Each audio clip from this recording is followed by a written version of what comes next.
It's Tuesday, June 4th, 2024, and I'm Dave Sobel. 4 things to know today. NIST accelerates the vulnerability processing as ACP closure threatens internet access for millions. The Live Nation breach highlights growing cybersecurity concerns as 83% of firms plan budget increases.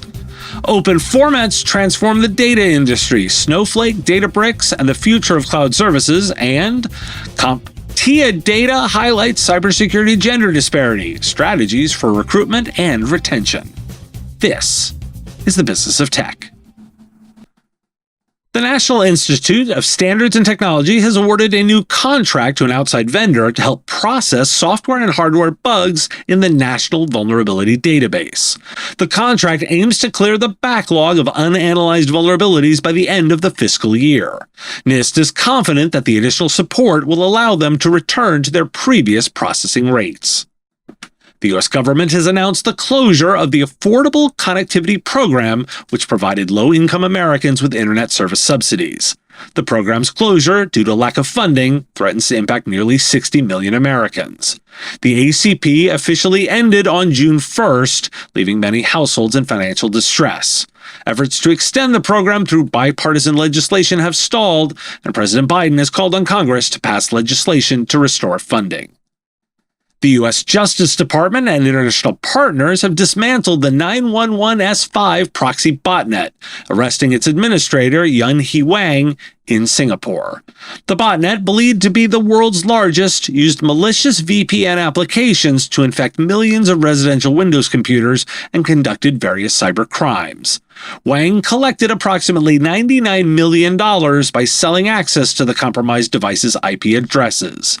The criminal network was involved in activities such as cyber attacks, fraud, child exploitation, and more. The Justice Department has also seized multiple domains associated with the botnet and imposed sanctions on Wang and other individuals involved. Why do we care? We care to see NIST delivering on its promises, so this is good news, coupled with bad news for extending the reach of internet services. Those investments do pay off. Another botnet is taken down. In less good news, Ticketmaster's parent company, Live Nation, has confirmed a data breach that exposed the personal information of 560 million customers. The breach, advertised on hacking forums, included names, email addresses, phone numbers, and credit card details. Live Nation is working to mitigate the risk and has notified law enforcement and regulatory authorities.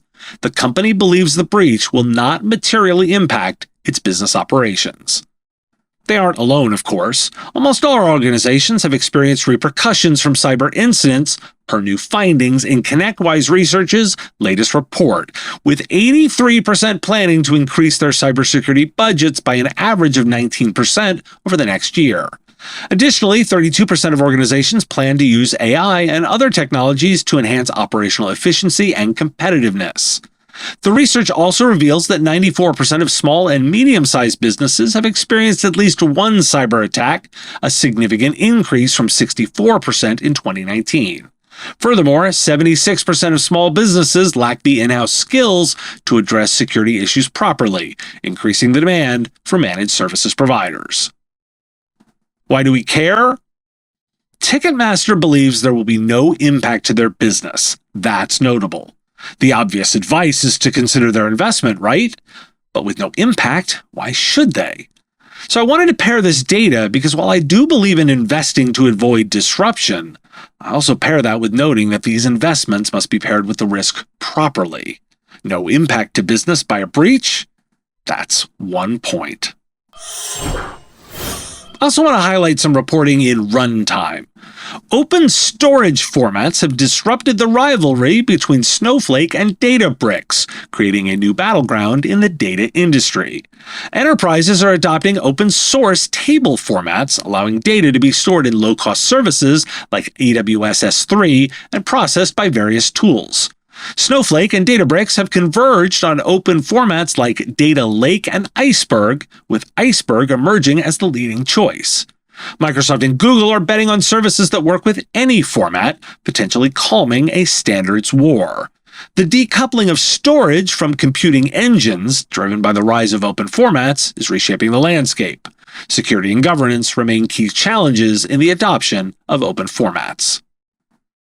Why do we care? I've talked about data management as a service on the show, and this leads to the obvious statement. When selecting cloud services, consider those that offer support for multiple storage formats.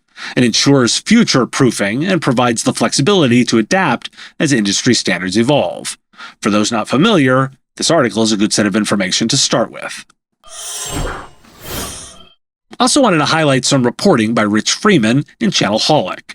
According to recent data from CompTIA, the cybersecurity workforce is currently only 20 to 25% female, highlighting the gender disparity in the field.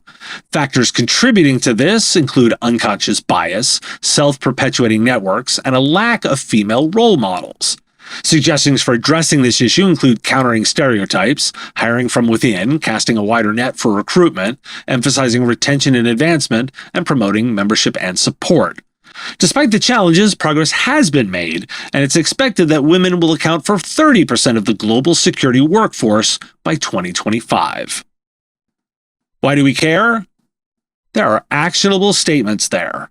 Conduct regular unconscious bias training for hiring managers and teams to raise awareness and reduce the impact of biases in recruitment and promotion decisions. Encourage and support women within the organization to pursue cybersecurity roles through training programs, certification, and career development opportunities. Actively seek out candidates from non-traditional backgrounds, including educational institutions and career transition programs, to diversify your talent pool. Create policies and programs that support work-life balance, professional development, and career progression for women in cybersecurity roles. And set up mentorship programs that connect female cybersecurity professionals with experienced mentors to provide guidance, support, and career advice. Today's episode is supported by CoreView.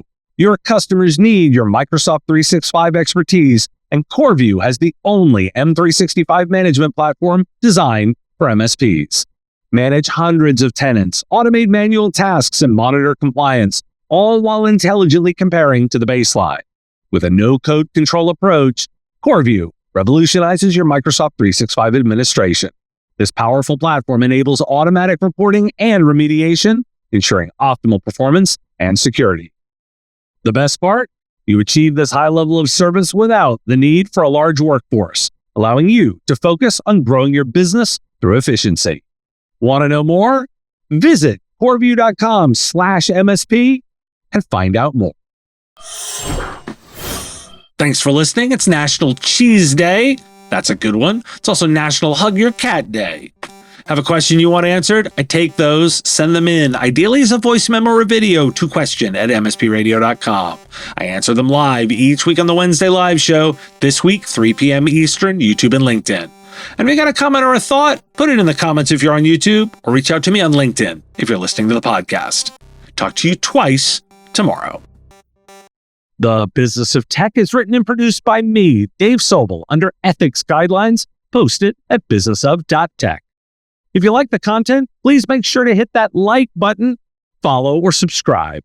It's free and easy and the best way to support the show and help us grow. You can also check out our Patreon, where you can join the Business of Tech community at patreon.com/MSP Radio, or buy our Why Do We Care merch at businessof.tech. Finally, if you're interested in advertising on the show, visit mspradio.com/engage. Once again, thanks for listening to me, and I will talk to you again on our next episode of The Business of Tech. Part of the MSP Radio Network.